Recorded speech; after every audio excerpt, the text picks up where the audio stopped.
मानस शांत हों जिनके गुणों के गान में वर्धमान महान जिन विचरे। गाथा समय सार की 328, 329, 330 और 331 ये 4 गाथाओं का ग्रुप है। उत्तर को युक्ति से उन्होंने अपनी बात प्रस्तुत की है आचार्य देव ने। अपन ने एक पंक्ति का अर्थ किया था, इसमें हिंदी से किया था ना, मिथ्यात्व नामक प्रकृति मिथ्यात्वी करे यदि जीव को। अब ये सांख्य को जरा अलग रखना, उनकी जो प्रकृति है ना, पुरुषो प्रकृति और प्रकृति के 24 भेद हैं, उनको अलग रखना। अपनी जो ज्ञानावरणादि 148 प्रकृतियाँ हैं ना, उनको रखो।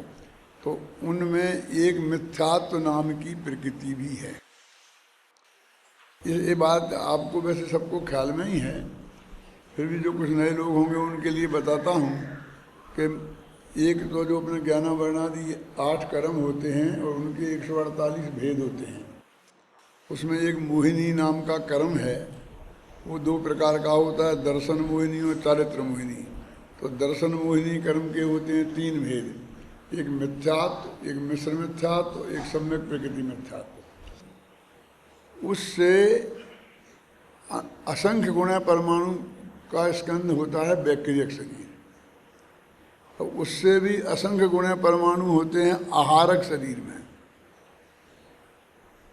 और उससे अनंत गुण परमाणु होते हैं तेजस शरीर में, और उससे अनंत गुण परमाणु होते हैं कारमान शरीर में।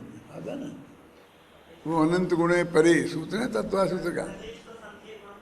हाँ, प्राग तेज 7 और अनंत गुणे परे, 2 सूत्र हैं तत्वा सूत्र के। तो इनमें ये बात आई है। अब क्या हुआ कि अपना जो ये औजारिक शरीर है, इससे और वो जो कारमान शरीर है अंदर, उसमें कितने परमाणुओं की संख्या में फर्क कितना है। तो असंख्य गुणित असंख्य गुणित असंख्य गुणित अनंत गुणित अनंत, और उसमें जो आवे उतने परमाणु हैं कारमान शरीर। ये समझना, इसमें ही बहुत है। और ये औदानिक शरीर जिसमें कितने कम हैं, अब अनंत में भाग का, अनंत में भाग का, असंख्यात में भाग, फिर उसका असंख्यात में भाग, फिर उसके असंख्यात में भाग, इतने कम परमाणु हैं, लेकिन ये दिखता है। और इसे अपन ऐसा रोक सकते हैं यहाँ से, और वो दिखता नहीं है, अचाक्षुष है तत्वासूत्र की भाषा में।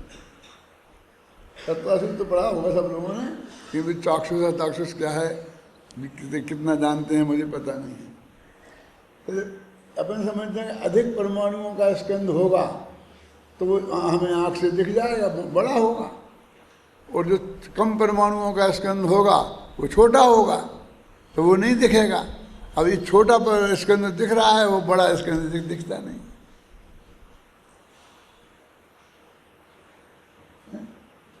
तो वो जो कारमान शरीर है कर्मों से बना हुआ, तो उसमें एक मिथ्यात्व नामक प्रकृति है।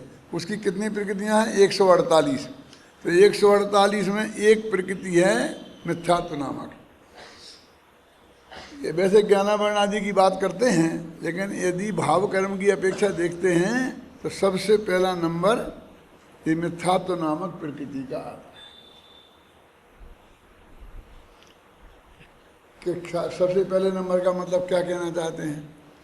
एक तरफ रखो अकेली मिथ्यात्व नामक प्रकृति, और दूसरी तरफ रखो 147 प्रकृति बहन कुमार जी, तो वे 47 प्रकृतियां कुछ नहीं हैं।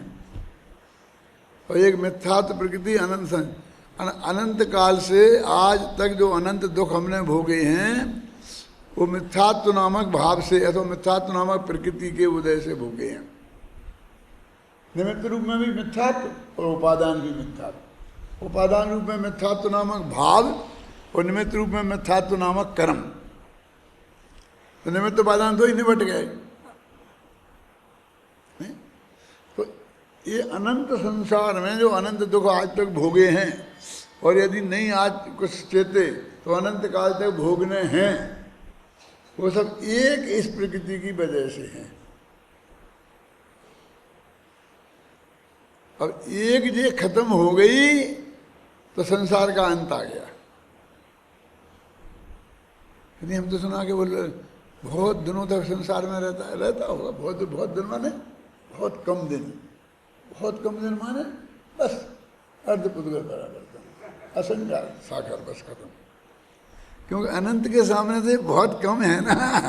एक दफे हो जाए समझ में बना रहे तो 14-15 भव में कितने में चला जाता है। कायम रहे तो 2-4 भव से ही जब निबट जाता है।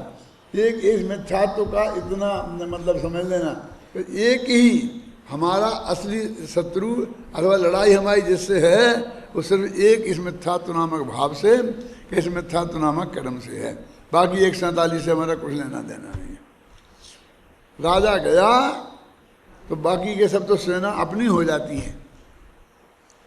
जो पुण्य प्रकृतियां हैं, जो प्रकृतियां हैं, ये सब वे जो पहले उसका मिथ्यात्व का सहयोग कर रही है ना, और मिथ्यात्व नामक राजा मरा तो ये सब अपना सहयोग कर अपनी सेवा में आ जाती हैं, कि संयुक्त की आज्ञा मानने लगती हैं, वे सब व्यवस्था करने लगती हैं।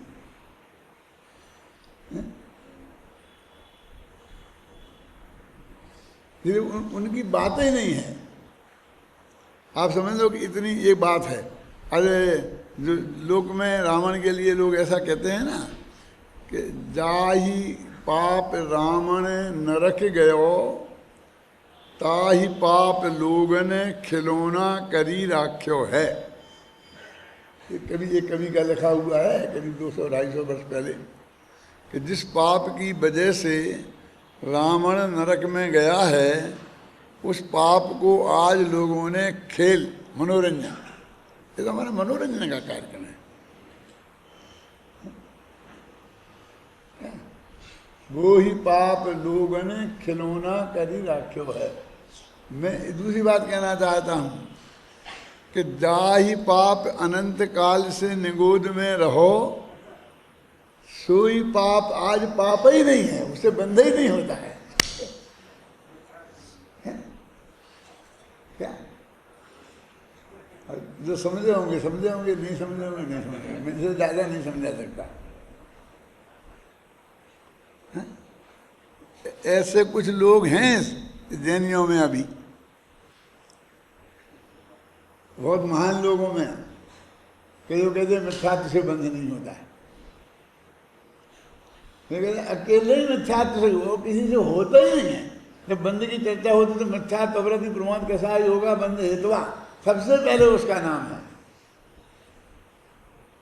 कहीं नहीं वो तो लिखा ना, कसायत्वा सकसायत्वा जीवो बंधनम, कौन से 8वें अध्याय में गए, कौन सा 8वें अध्याय में गए भाई साहब। पहले देखो ना, पहले में, लेकिन वहां भी जो लिखा है सकसायत्वाद, उसका अर्थ का मालूम क्या है? मिथ्यात्व, अविरति, प्रमाद, कसाय और युग। उसका उसमें भी मिथ्यात्व शामिल है राजेंद्र बाबू, अभी वो लिखना बाकी है।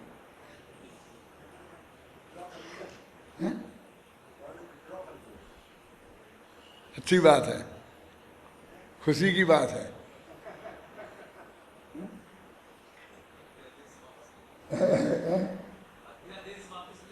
हाँ, कह रहे ना कि भाई ये पॉइंट जो है उनने विड्रॉ कर लिया है और आपकी बात को मान लिया है। अच्छी बात है, मान लिया है। कह रहे हैं ना,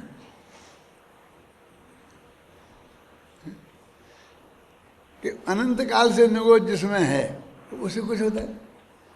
ऐसा नहीं, किसी दूसरे की बात नहीं, ये अपन लोगों में से ही 90 के 99% लोग वैसे ही हैं। क्यों? कि उसकी तरफ किसी का ध्यान ही नहीं है। ये जरा जरा सी बात पे तो धर्म अधर्म हो रहा है। जरा जरा सी बात पर यदि आप इस तरह से वो अलग चढ़ाते हैं ऐसा करके ऐसा, और मेरा एक राउंड जरा कम हो पाया ना तो फिर मेरी वो पूजा गड़बड़ हो जाती। मैं पूजा करना नहीं जानता हूँ। जितने मंदिर हैं हिंदुस्तान में उतनी प्रकृति विधियां हैं अलग अलग। एक मंदिर में 2 वेदी हैं तो 2 विधियां अलग हैं। इतने प्रश्न हैं कि उनके उत्तर कभी नहीं मिलते हुए। कोठोना में स्थापना होती है कि नहीं होती है, काय में होती है कि नहीं होती है। इतने भगवान आत्मा है और उसको अनंत संतोष उसकी बात क्यों नहीं करता? कोई ऐसा करता, कोई ऐसा करता, कोई ऐसा करता, जैसा करता। तो भगवान का अभिषेक देखे बिना धर्म नहीं होता, और भगवान का अभिषेक होता ही नहीं।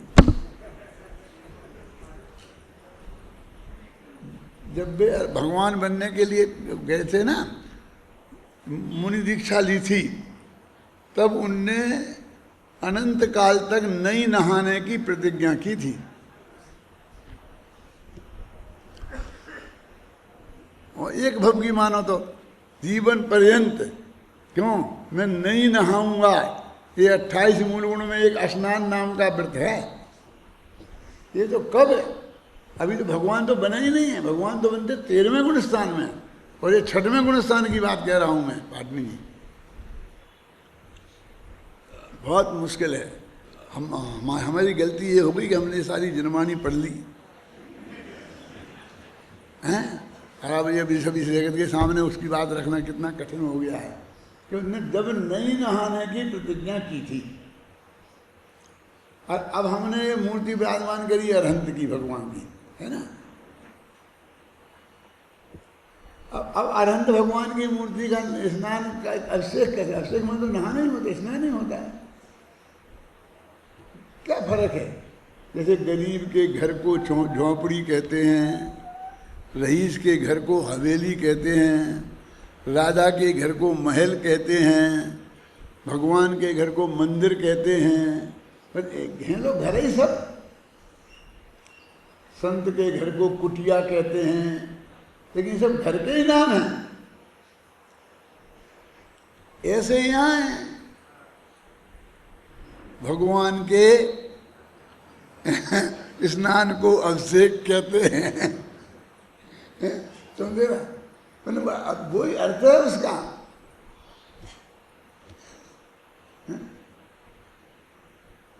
और जो वो अभिषेक हुआ था, जिसके लिए यूपी में की ये हालत है कि पंच कल्याणक होता है ना, धर्म कल्याणक होता है, तो गर्भ कल्याणक तो कोई नहीं।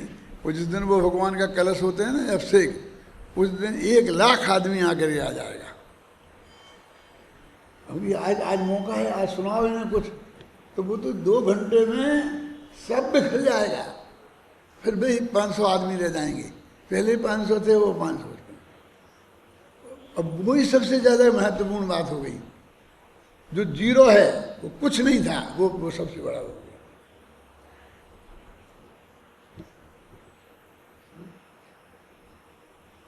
समोसन में भगवान विराजमान हैं, उनकी दिव्य ध्वनि खिल रही है। इससे बढ़िया और प्रसंग दूसरा कोई हो सकता है महेंद्र कुमार जी? उसको तो कोई रहता ही नहीं, उसे तो चिड़ियाँ उड़ जाती हैं। और उससे भी बड़ा कौन सा प्रसंग है? मोक्ष। मोक्ष कल्याणक है ना। मोक्ष कल्याणक के सब अकेले बेई जिनने फंस गए ना मूर्ति विराजमान करने में, अकेले बेचारे बेई बचते हैं और कोई रहता ही नहीं है। उसके पहले सब एक दिन के पहले के टिकट करा के आते हैं। मैं भी नहीं रहता हूँ, मैं तो केवल यहाँ कल्याणक के दिन करके निकल जाता हूँ। सब एक घाट पर है। क्या है? और यहाँ आए कहता हम 14 का टिकट जाएंगे। क्यों 14? 15 तक कैसे बैठना? वो 14 का भी दोपहर का टिकट लिख गया है। वो अंतिम दिन को तो निर्माण कल्याण को तो कोई गिनता ही नहीं है। वो तो फंक्शन ही नहीं मानता है। क्या है? अब वो इतना बन गया है कि उसको ही करना है, हरेक को उसके बिना बिल्कुल धर्म ही नहीं होता है। वो सब क्या क्या बताएं, किसकी क्या बात है? देखो अब मैं कह रहा हूँ मिथ्यात्व नामक कर्म है। अब कर्म की बात कर रहे हैं ना, निमित्त की बात कर रहे हैं ना, कि मिथ्यात्व नामक प्रकृति, एक गाथा है ना हिंदी में, मिथ्यात्व नामक जो कर्म की प्रकृति है, तो ये निमित्त की बात हो गई ना। क्योंकि मिथ्यात्व नामक भाव है, वो तो आत्मा का है, वो तो उपादान है। और ये मिथ्यात्व नामक जो कर्म की प्रकृति है, ये निमित्त है। तो मिथ्यात्व नामक प्रकृति मिथ्यात्वी करे यदि जीव को, यदि जीव को वो मिथ्यात्वी बनाती है, माने निमित्त से हमें मिथ्यात्व हुआ, गलती किसकी है? निमित्त की, उस कर्म के उदय की। आगे तो ऐसी गाथा आने वाली है कि तुझे कर्म ही सुलावे और कर्म ही जगावे, और पाप करे तो क्या करें? हमारे कर्म का उदय था कि भाई तुम प्रवचन में सोए क्यों? रात भर सोए थे ना, फिर सुबह आ उठ के कहाँ सोए? क्यों सोए? और अब दिन भर जगना है, बिल्कुल नहीं सोना है किसी को, पर ये 1 घंटा मिलता है सोने का। तो मुझसे लोग कहते हैं मैं तुम तो प्रवचन में सो लोगे, मैं तो नहीं सो सकता। तो कहते हैं निद्रा दशनी वर्णी कर्म का उदय हमारा ऐसा है कि खाना क्यों कहते हैं? वो हमारा वो कौन सा साता वेदनी कर्म का उदय है? तो उन्होंने कहा दूसरी की माँ बहन को क्यों छोड़ा? वो पुरुष वेद नाम कर्म का उदय था, उससे बोलो। आसाराम को क्या वो जेल में डाला? उस पुरुष वेद नाम कर्म के उदय को जेल में डाला। ऐसे ही हो गया ना। अब आप मानने को तैयार, तो आप उपादानवादी हुए कि निश्चयवादी? बोलो, निमित्तवादी। तो आप तो कहते हैं गलती आसाराम की है, आसाराम को डालो, तो कर्म को गलती मानो ना। फिर तो आप खुद ही निमित्त को नहीं मान रहे। मिथ्यात्व नामक प्रकृति मिथ्यात्वी करे यदि जीव को, इस पंक्ति का तो बहुत स्पष्ट अर्थ है ना। और आप देखो संस्कृत में देख लो, प्राकृत में मिच्छत्तम यदि पैडी मिथ्या इट्ठी करेदि अपाणम, बिल्कुल सरल है कि नहीं महेंद्र कुमार जी? मिथ्यत्तम यदि पेडी, मिथ्यात्व नाम की प्रकृति यदि मिथ्या दृष्टि करेदि अपाणम, आत्मा को मिथ्या दृष्टि करती है। इसी का हिंदी में अनुवाद है जी, मिथ्यात्व नामक प्रकृति मिथ्यात्वी करे यदि जीव को। ये कोमा फुल स्टॉप का भी अंतर नहीं है, वही समझ में नहीं आती है। वो प्रश्न कर रहे हैं कि यदि मिथ्यात्व नामक प्रकृति जीव को मिथ्या दृष्टि बनाती है, माने हमारे जो मिथ्यात्व नामक भाव हुआ है उसमें हमने कुछ नहीं किया है, इसमें तो कर्म ने ही सब कुछ किया है। तो ये निमित्त पर टाला है ना, दूसरे पर अपनी गलती और दूसरे पर टालना का, ये बिल्कुल स्पष्ट है कि नहीं है?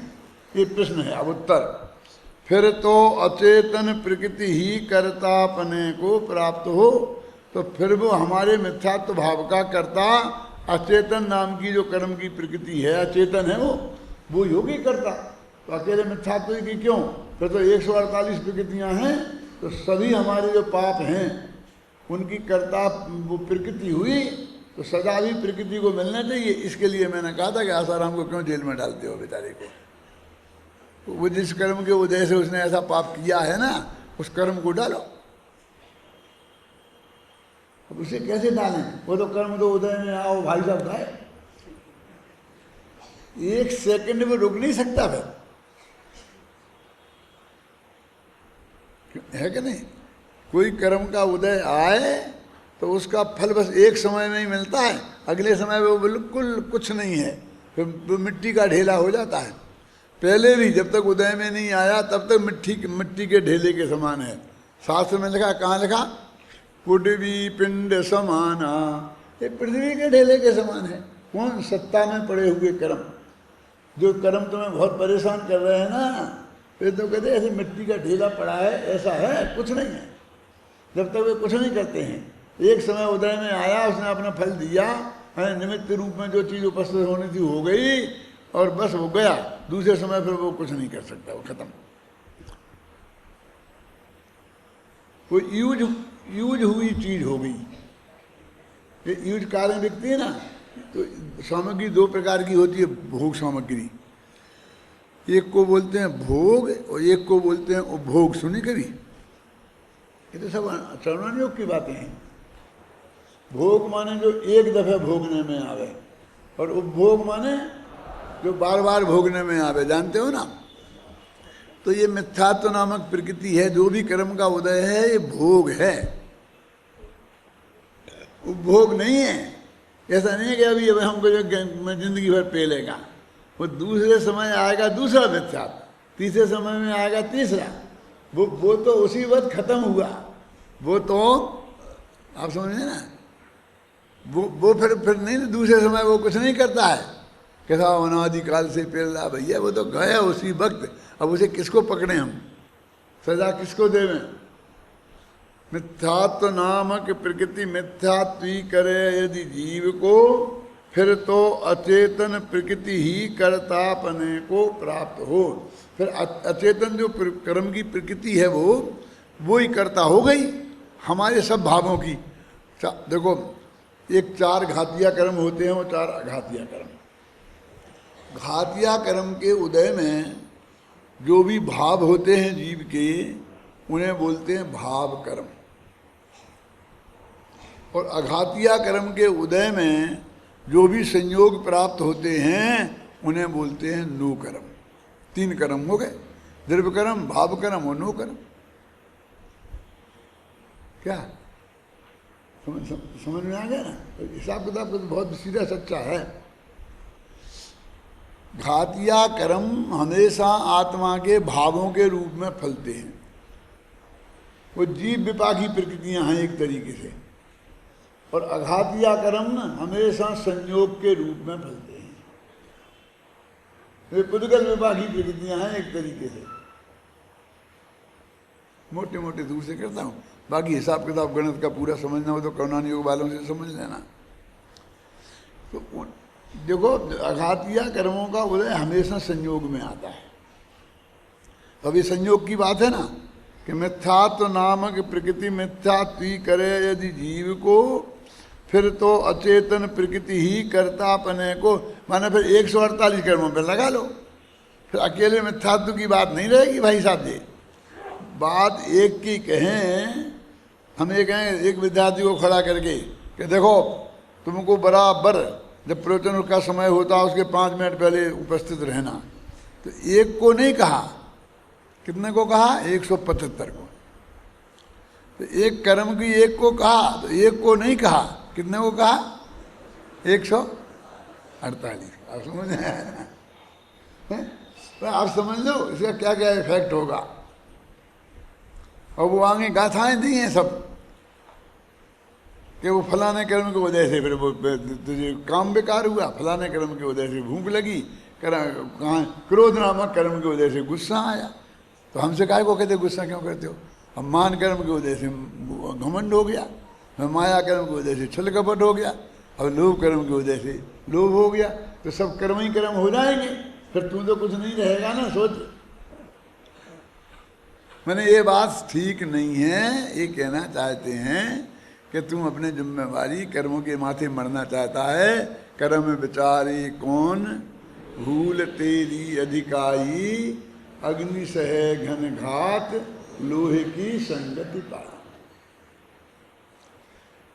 अग्नि में घन की चोट पड़ी। घन समझते, जो गर्म लोहा कर देते हैं ना, तो लोहे को पीटते हैं घन से। लोहार लोगों को कभी देखा हो ना, तो वो कहते हैं कि किसने पिटाया? पिटा लोग। अग्नि को कोई नहीं पीटता, आज तक अग्नि को किसी ने पीटा नहीं है। तो फिर किसने पिटवाया? लोहे ने। तो कहते लोहे ने नहीं, लोहे की संगति ने। वो लोहे के साथ में रही, तो इसमें लोहे की क्या गलती है? वो अग्नि लोहे में घुस गई, अब लोहा पिट रहा है। पीटना तो उसे लोहा को है, उसे जो आकार देना है वो किसको किसको देना? लोहा को क्या अग्नि को? तो तूने उसकी संगति की इसलिए पिट रही, उसने नहीं पिटवाया तुझे। ऐसे ही कर्म ने तेरे को नहीं पिटवाया, तूने कर्म की संगति की तो पिटा। मिथ्यात्व नामक प्रकृति मिथ्या तुई करे यदि जीव को,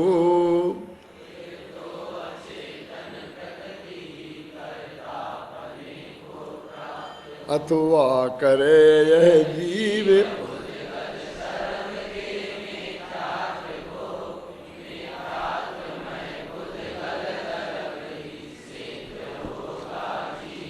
अब दो ही तरह से पकड़ रहे हैं। दो चीजें हैं मिथ्यात्व में, दो हैं, एक द्रव्य मिथ्यात्व और एक भाव मिथ्यात्व, है ना। अब एक क्या कहते हैं कि वो द्रव्य जो मिथ्यात्व है उसने भाव मिथ्यात्व को किया क्योंकि वो उसका निमित्त है। अब वो जो कहते हैं कि नहीं वो भाव मिथ्यात्व ने द्रव्य मिथ्यात्व को किया, क्यों कि मिथ्यात्व कर्म के उदय में ही मिथ्यात्व कर्म का बंध होता है। यदि मिथ्यात्व कर्म का उदय का अभाव हो जाए बंध की विच्छित्ति हो जाती है। चौथे गुण स्थान में मिथ्यात्व नहीं है तो मिथ्यात्व बनता भी नहीं है। ऐसा ही है ना। तो फिर दूसरी पंक्ति में क्या कहते हैं, अथवा, जो आ गया अपने परीक्षा में आते हैं ना, अथवा। तुम कहोगे नहीं मिथ्या, अथवा करे यह जीव पुद्गल द्रव्य के मिथ्यात्व को। उनने ये नहीं कहा कि पुद्गल कर्म तुझे मिथ्यात्व नहीं बनाता, तू मिथ्यात्व बना, ऐसा नहीं। वो पुद्गल कर्म वाला जो मिथ्यात्व है उसको जीव करता है, ऐसा कहते हैं। और जो जीव वाला मिथ्यात्व है उसे पुद्गल कर्म करता है, ऐसा। अभी मिथ्यात्व दो है, अब वो दो टुकड़े तो उसके करता नहीं है, और फिर ये समझता है कि भाई ये मिथ्यात्व एक है और जीव करता है कि पुद्गल, ये झगड़ा करता है। मैंने कहा तब यहाँ सुनाया था कि जब मैं बड़े मंदिर में प्रवचन करने जाता था, आया था, तो आदर्श नगर में भी बहुत प्रवचन करते थे। आदर्श नगर में बहुत अच्छे अच्छे मुमुक्षु थे, अभी भी हैं, लेकिन पहले बहुत अच्छे थे वे। तो उन दो भाइयों में झगड़ा हो गया आपस में कि एक कहता था कि ये खाना कौन खाता है, जीव खाता है कि शरीर खाता है। और मैं गुदगा जी के साथ में लौट के बड़े मंदिर से आया तो यहीं दरवाजे पे विद्यालय में बैठे थे दोनों जने, और मैंने आते ही कहा कि साहब हमारा पहले झगड़ा निपटाओ फिर आप ये करें। क्या हुआ कि साहब ये कहते हैं कि जीव खाता है, मैं कहता हूँ कि शरीर खाता है, आत्मा तो खाता ही नहीं है, आप निपटा दो। तो मैंने कहा अच्छा है ये, अभी आप भोजन करे आए क्या, कि नहीं वो भी सीधे मंदिर में चर्चा हुई और सीधे चले आए। मैं चलो अपन भोजन करते हैं, देखते हैं कौन खाता है। नहीं मजाक करते हो आप तो। अरे भाई ये जो आपका झगड़ा है वो बिल्कुल बहुत मामूली है, उसमें कोई समय नहीं लगना है, क्योंकि आपने खाना नाम की क्रिया एक मानी और फिर झगड़ा खड़ा हो गया कि वो जीव करता है क्या पुद्गल के शरीर, यही तो है ना। लेकिन वो दो है, एक नहीं है। एक खाने का भाव करना उसको भी भाव खाना कहते हैं, और एक थाली का माल पेट में जाना इसको भी खाना कहते हैं। दो खाना है, तो भाव वाला खाना चेतन करता है आत्मा, और थाली वाला माल पुद्गल करता है। इतना सा सरल जवाब है। अब तुमने दो को एक मान लिया, अब झगड़ रहे हो। आपकी समझ में तो आ गया कि नहीं आ गया। यहाँ भी दो मिथ्यात्व हैं, वो एक मिश्र मिथ्यात्व, एक वो दो नहीं, ये मिथ्यात्व ही दो हैं, मिश्र मिथ्यात्व भी दो हैं, सम्यक प्रकृति मिथ्यात्व भी दो हैं, ज्ञानावरणी भी दो हैं। एक पुद्गल का बना हुआ प्योर और एक आत्मा का बना हुआ प्योर, और दोनों के नाम ही एक है। जो दो भेद किया जाता है ना, द्रव्य कर्म और भाव कर्म, ऐसे ही तो भेद हैं। तूने उलट के बात करी कि अथवा करे यह जीव पुद्गल द्रव्य के मिथ्यात्व को। अब पुद्गल द्रव्य वाला जो मिथ्यात्व है उसका तो जीव करता है, और जो जीव वाला मिथ्यात्व है उसको पुद्गल करता है, ऐसा कहता है। हम साइकिल को चलाते हैं और साइकिल हमें चलाती है, क्या? हम कार चलाते हैं और कार हमें चलाती है। कैसे आए तुम? कि कार से, कार आ गई, कार ले आई हमें। वो कार को कौन लाया? कि हम ही लाए। ऐसा नहीं हो सकता कि कार को कार लाए और तुम अपने से आ जाए। हंसी आती है लोगों को, तुम ही हंस रहे हम तो। ये परम सत्य की बात जो है उसको हंसी आती है, और जो बिल्कुल एक सरासर झूठ है वो आपको अच्छा लगता है। मैंने द्रव्य कर्म को भाव कर्म चलाए, भाव कर्म को द्रव्य कर्म चलाए, वो द्रव्य कर्म खुद चल जाए और भाव कर्म खुद चल जाए, ऐसा नहीं हो सकता। इंदौर में एक मेरे मित्र थे, बड़ी पंडित ही थे, अब तो शायद स्वर्गवास हो गया उनका। तो एक दफे आगे मेरे से बोले, समय इंदौर में ही रहता था, तब की बात है, 47 साल बाद की पहले। क्यों 40 साल तो मुझे दशहरे के दिन यहाँ आ जाए हो गए, इस मार्ग में आए। वो पर्यूषण में आया था, वो पहले हो गया, वो नहीं बन गया। 40 साल पूरे हो गए। गुरुदेव सोनभद्र में 45 साल रहे, मेरे लिए 40 साल हो गए। गुरुदेव से जीतने का कोई नाम नहीं है, ऐसा मत कहना। तो क्यों दे जिंदा हूँ इसलिए, उसमें मेरा क्या है? कहना है ना। तो देखो क्या क्या कह रहा था मैं आपको। हाँ, तो वो बोले कि पंडित जी आपके पास 2000 रुपया होंगे। मैंने कहा नहीं है, अभी तो नहीं है के लिए चाहिए? नहीं काम है। नहीं है मेरे पास, सचमुच नहीं थे। फिर वो बोले जाते जाते, कभी तुम्हें जरूरत पड़े ना 10-5 हज़ार रुपये की तो मेरे से ले लेना, मेरे से ले लेना। माने उन्होंने इस बात का मतलब है कि तुम मुझे 2000 रुपया नहीं दे रहे हो, लेकिन मैं ऐसा नहीं हूँ, तुमको 10-5 हज़ार की ज़रूरत पड़े तो मैं तुम्हें दे दूँगा। उस वक्त के 2000 10,000 बहुत ज़्यादा होते थे। आज उसे लाख गिनो, 47 साल पुरानी बात है। तो मैंने कहा भाई साहब ज़रा सुनो एक सेकेंड, ऐसा नहीं हो सकता है कि ना मैं आपको दूं और ना आपसे लूं, इसके बिना नहीं चल सकते हैं काम। ऐसा क्या मुझे जरूरत नहीं पड़े कि मैं तुम्हारे सामने हाथ फैलाने आऊं, और ना मेरे पास इतना एक्स्ट्रा है कि मैं तुम्हें दूं, और ना मेरे पास मेरी ज़रूरत इतनी एक्स्ट्रा है, जितना है उतने से मेरा काम चलता है। तो ऐसे मैं कहता हूँ द्रव्य कर्म भाव कर्म करे, भाव कर्म द्रव्य कर्म करे, दोनों अपना कर लो ना, इतनी सी तो बात है। क्यों? अथवा करे यह जीव पुद्गल द्रव्य के मिथ्यात्व को। क्लियर है कि नहीं? देखो संस्कृत प्राकृत में अथवा ऐसो जीवो, ये अहवा है ना, ये अथवा का है। अहवा माने अथवा, ऐसो जीवो यह जीव, पुद्गल दब्बस्य कुड़ति मिथ्यत्वम, पुद्गल द्रव्य को, पुद्गल द्रव्य को ना कारमान वर्णा को मिथ्यत्वम माने मिथ्यात्व रूप करती है। ऐसा कोई कहे तो मिथ्यात्वमय पुद्गल द्रव्य ही सिद्ध होगा जीवना, फिर तो मिथ्या पुद्गल द्रव्य मिथ्या दृष्टि होगा, जीव का को मिथ्या दृष्टि होगा। और आजकल कोई पुद्गल को तो मिथ्या दृष्टि मानता ही नहीं, यही मानते हैं सब के जीव मिथ्या दृष्टि। यदि जीव करेगा, ख्याल में आई ना, तो फिर उसको अचेतन बनना पड़ेगा, और यदि पुद्गल करेगा तो पुद्गल को ही मिथ्यात्व होगा, मिथ्या दृष्टि पुद्गल होगा। दो गाथाएं हैं देखो। मिथ्यात्व नामक प्रकृति मिथ्यात्वी करे यदि जीव को, फिर तो अचेतन प्रकृति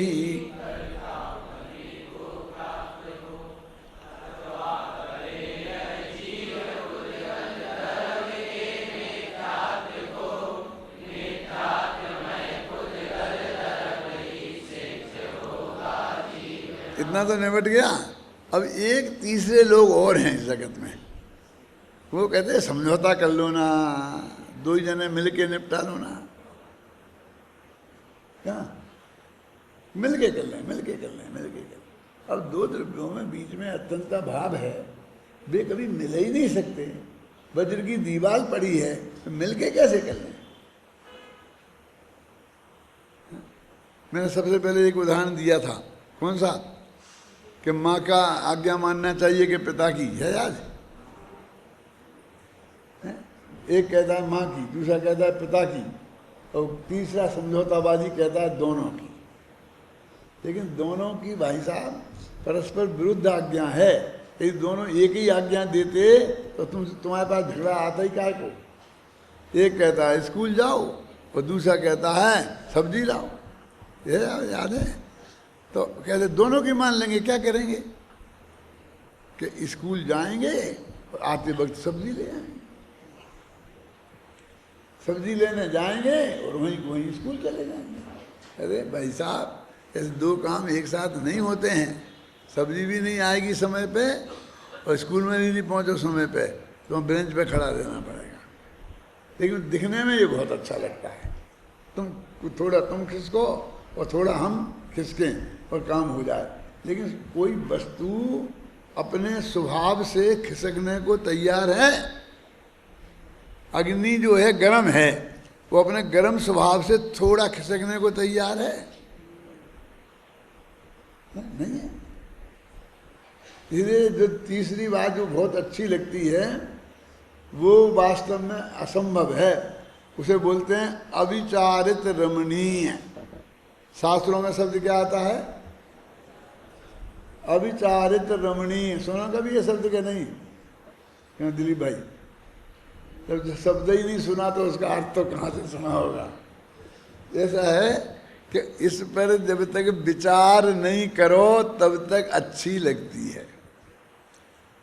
अविचारित मैंने विचार नहीं करें तो रमणीय बहुत अच्छी लगती है, विचार करें तो बहुत बुरी लगती है। तो ये किन लोगों को अच्छी लगती है? कि जो विचार नहीं करते। क्या है? कहते ये तुम्हारा मत अविचारित रमणीय, अविचार रमणीय, बिना विचार करे ही अच्छा लगता है। देखो, यदि जीव प्रकृति उभय मिले, मिथ्या तो मैं पुद्गल करे, फल भोग ना होगा उभय कृत। दो ही जने मिले कि करें तो कहते दोनों को फल भोगना चाहिए। अब खूब काम दोनों मिलके करें तो मुनाफा भी तो दोनों को मिलना चाहिए ना, आधा आधा। लेकिन फल तो बेचारा जीव ही भोगता है। ये बात जस्ती नहीं है। तीसरी बात देखते हैं, पहली बात क्या थी कि यदि मिथ्यात्व नामक कर्म की प्रकृति जीव को मिथ्या दृष्टि बनाती है तो सारी जो अचेतन प्रकृतियां हैं वो ही हमारे सब भावों की कर्ता हो जाएंगी, पर हमारी कोई जिम्मेवारी नहीं है। पर हमको नरक निकुंज नहीं जाना चाहिए, फिर कर्म को ही नरक निकुंज जाना चाहिए। तो वो तो क्या करेंगे?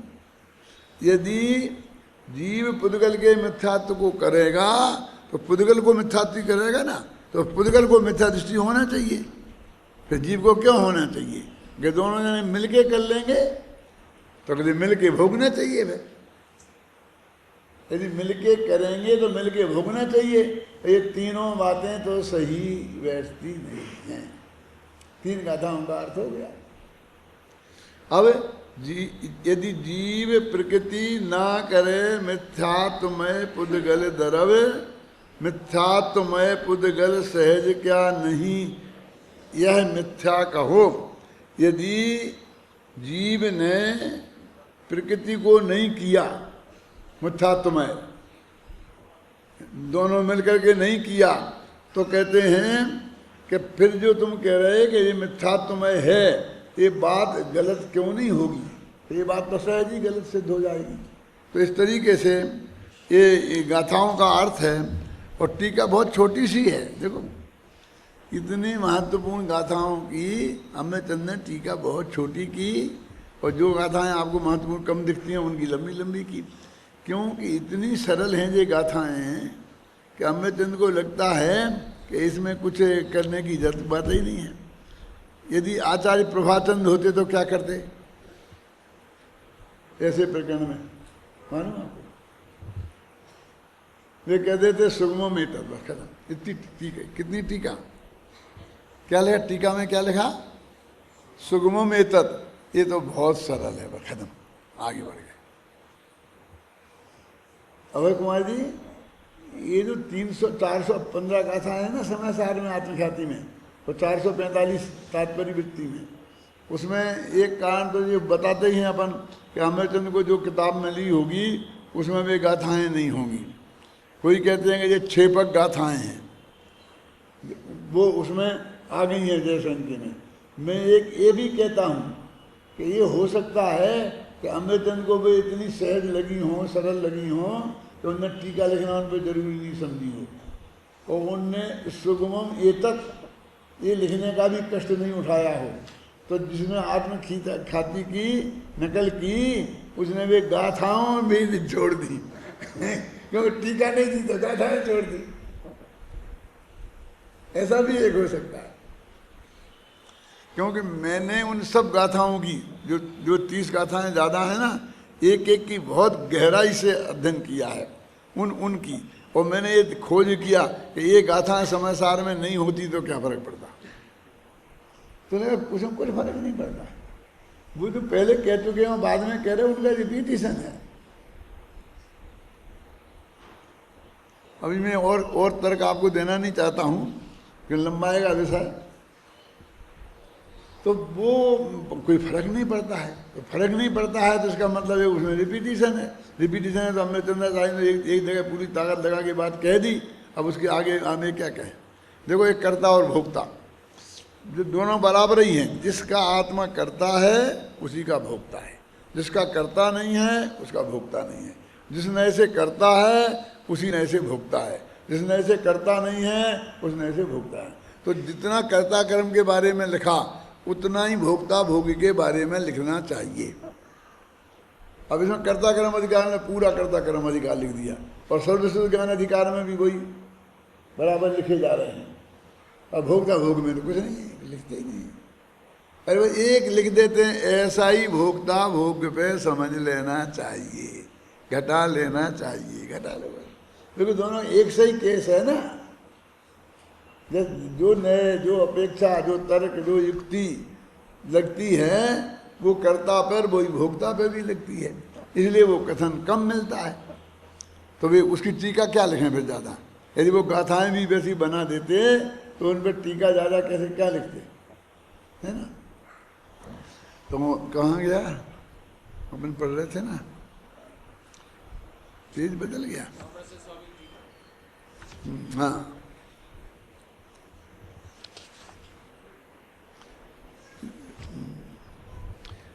जीव ही मिथ्यात्वादि भाव कर्मों का करता है, क्योंकि यदि भाव कर्मों को अचेतन प्रकृति का कार्य माना जाए तो उन्हें भाव कर्मों को अचेतनत्व का प्रसंग आएगा, है ना।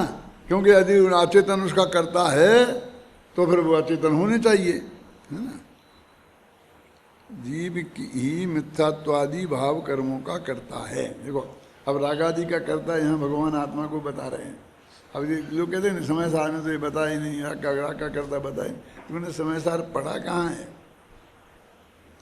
समय सार में तो ये भी लिखा है कि आत्मा घटपट और रथ इनका करता है। घटपट रथानी दब्बाणी मूल गाथा में है।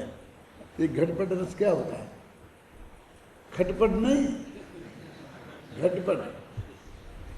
ये हमारे मुनिराज थे, जंगल में रहते थे, तो वे कभी नगर में आते थे आहार करने के लिए, तो उन्हें तीन ही चीज़ें दिखाई देती थी। या तो कुमार घड़ा बनाता दिखाई देता था, क्योंकि वे घड़े को सुखाने के लिए उसे रखना पड़ता है, ऐसे बाहर मैदान में बैठना पड़ता है। और या कोई कोरी कपड़ा बुनता दिखाई, दुल्हा कपड़ा बुनता रहता, सबको चाहिए ना, तो कपड़ा बुनता हुआ दिखता था। और क्या कोई बड़ई बैलगाड़ी बनाता हुआ दिखता था। तो घट माने घड़ा, पट माने कपड़ा, और रथ माने बैलगाड़ी। तो मैं तीन ही करता दिखते थे। वो तो चीज़ें उन्हें कुछ दिखती नहीं थी, जंगल से आए वापस चले गए। ऐसा नहीं होता तो अपने माघ नंदी कुमार की लड़की पे क्यों हुए, क्योंकि और कोई की लड़कियां दिखती ही नहीं थी उन्हें, वो बेई निगाह में आई। घटपट रसानी रूपाणी कि एक व्यवहार नए से भगवान आत्मा इनका करता है, ऐसा करता कर्म अधिकार में मूल गाथा है। अब यहाँ पर रागादि का कर्ता बताया जा रहा है। मुझे याद है सम्मेद शिखर में जब मैं इसे भाषण दिया था तो ऐसे, अरे ये तो प्रवचनसार की बात है। ये कैसे कहे प्रवचनसार की बात है। मैंने दो तर्क दिए थे कि यदि प्रवचनसार की बात है तो क्या 2 नंबर की बात हो गई। प्रवचनसार भी उन्हीं कुन का बनाया हुआ है, उनको उन्हीं अमृतचंद ने टीका लिखी है, उन्हीं जयसेन ने टीका लिखी है। यदि प्रवचनसार की भी है तो क्या, लेकिन मैं समय सार में निकाल के बताता हूँ ना। समय सार में भी है, वो अलग बात है कि किसी पे बल ज़्यादा देना, मुख्यता ज़्यादा किसकी करना, वो एक अलग बात है। उसका मतलब ये नहीं है कि उसकी चर्चा नहीं है। देखो ये लिखा है ना, क्या पढ़ रहे हैं अपन, यदि जीव ही मिथ्यात्वादि भाव कर्मों का करता है। यही है ना, यही पढ़ रहा हूँ ना। क्योंकि यदि भाव कर्मों को अचेतन प्रकृति का कार्य माना जाए तो उन्हें अचेतनत्व का प्रसंग आएगा। गुरुदेव देव इस भाषा को ऐसा कहते थे कि भैंस का स्वामी बनेगा तो भैंसा बनना पड़ेगा, यदि पुद्गल का स्वामी बनेगा तो तुझे पुद्गल बनना पड़ेगा। ऐसा आता क्या नहीं? तुम उसके बिना स्वामी नहीं बन सकता उसका। यदि पुद्गल का कर्ता बनेगा तो पुद्गल बनना पड़ेगा, कर्म का कर्ता बनेगा तो कर्म बनना पड़ेगा। माघ नंदी को यदि कुमार की लड़की से शादी करी तो कुमार बनना पड़ा ना, घड़ा बनाना पड़ी। वो कुमार ने पहले कह दी कि बेटा ये काम सीखो, ये काम यदि तुम अच्छी तरह कर लोगे तो मैं लड़की दे दूंगा, और नहीं तो नहीं दूंगा।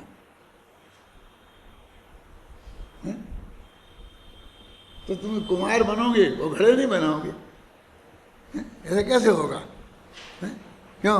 तुम पंडित बनोगे और प्रवचन नहीं करोगे, कैसे चलेगा? ये तो चोली दामन जैसा साथ है। देखो, जीव ही मिथ्यात्वादि भाव कर्मों का करता है, क्योंकि यदि भाव कर्मों को अचेतन प्रकृति का कार्य माना जाए, माने पुद्गल मिथ्यात्व नामक पुद्गल कर्म के उदय से मिथ्यात्व नामक भाव होता है, तो उन्हें भाव कर्मों को अचेतनत्व का प्रसंग आएगा। उन्हें भाव कर्म जो आत्मा के हैं उन्हें अचेतन मानना पड़ेगा, जबकि अचेतन है मानते नहीं है, चेतन के विकार हैं। जीव अपने ही मिथ्यात्वादि भाव कर्मों का करता है ना, बता रहे ना, करता है। क्योंकि यदि जीव पुद्गल द्रव्य के मिथ्यात्वादि भाव कर्मों का करता होवे, वो जीव पुद्गल को मिथ्यात्व करे तो पुद्गल द्रव्य को चेतनत्व का प्रसंग, जैसे अजीव को जीव को अचेतनत्व का प्रसंग आया था, ऐसे पुद्गल द्रव्य को चेतनत्व का प्रसंग आ जाएगा। इसका मतलब जीव का जीव करे, अजीव का अजीव करे, जीव का अजीव करे, अजीव का जीव करे, ऐसा नहीं है। अब ये अपन तो ऐसे ही दिन रात मानते हैं। मिथ्यात्व के उदय से जीव मिथ्या दृष्टि हुआ और मिथ्यात्व कर्म के उदय से मिथ्यात्व का बंध हुआ। वो इसी का नाम संसार है, अनादिकाल से दुष्चक्र चल रहा है ना, ऐसे ही हो रहा है, दुष्चक्र चल रहा। जीव और प्रकृति दोनों मिलकर मिथ्यात्वादी भाव कर्म के करता हूं। अपनी समस्या तो भाव कर्म की है, मिथ्यात्व की, तो दोनों मिलके यदि करें तो ऐसा भी नहीं हो सकता, क्योंकि यदि दोनों करता होवे तो दोनों को जीव की भांति अचेतन कर्म प्रकृति को भी भाव कर्मों का भोगने का प्रसंग आएगा। लेकिन वो तो बस जो मालूम है कि कर्म उदय में आता है, फिर क्या होता है उसकी क्या होता है, ये बात तो हमने कभी सोची ही नहीं। ये तो हमने कई दफ़े सोची कि जब हम ये चीज़ खाएंगे तो अंदर क्या होगा, पेट में दर्द होगा कि बढ़िया पचेगी, कि इसमें विटामिन सी है तो दांतों को बढ़िया हो जाएगा, ये तो सोचा होगा। कि कभी किसी ने ये सोचा, कहीं पढ़ा, किसी डॉक्टर ने लिखा कि तुम डिस्चार्ज करके आओगे तो उसका क्या होगा? ये तुम्हारे पेट में जाएगा जैसा वो अनाज, उसका कुछ ना कुछ होता है ना, तो वो डिस्चार्ज होने के बाद भी तो कुछ ना कुछ होता है ना उसका। इतना तो हमने सोची नहीं, क्यों? हमने डिस्चार्ज कर दिया, तो हमें सोचने की क्या जरूरत? क्यों? हम तो ग्रहण करें तब सोचें, मिथ्यात्व बांधे तब सोचें, मिथ्यात्व का उदय आ जाए, वो डिस्चार्ज हो जाए मिथ्यात्व, फिर मिथ्यात्व का क्या हुआ ये भी सोच लेते हैं थोड़ा अभी, कि वो मिथ्यात्व नामक जो कर्म की प्रकृति थी वो कर्माण बढ़ना, फिर वो कर्माण बढ़ना रूप परिणमित हो जाती है। ये शायद बात आपने नहीं सुनी होगी कि ये आहार बढ़ना आहार बनती है, कर्माण बढ़ना कर्म बनती है। ये तो सुना, आहारक वर्णा का अलग परमाणु होते हैं, वर्गणाएँ अलग होती हैं। ऐसा नहीं है कि चाहे जो चीज़ आहारक शरीर बन जाए, चाहे जो व्यक्तिक बन जाए, तो वही भाषा बन जाए, हैं? भाषा वर्गणा अलग होती है। ये कहते हैं एक ऐसा ऐसा खाना खाओ तो तुम्हारा आवाज़ अच्छी हो जाएगी, कैसे हो जाएगी? वो तो भाषा वर्गणा से होती है, ये तो आहार वर्गणा है, समझ रहे ना? तो वो कर्माण वर्गणा फिर वो कर्माण वर्गणा के रूप में परिणमित हो जाती है, वह खत्म। अब उसे फिर उसमें कोई फलमल नहीं भोगना पड़ता उसका।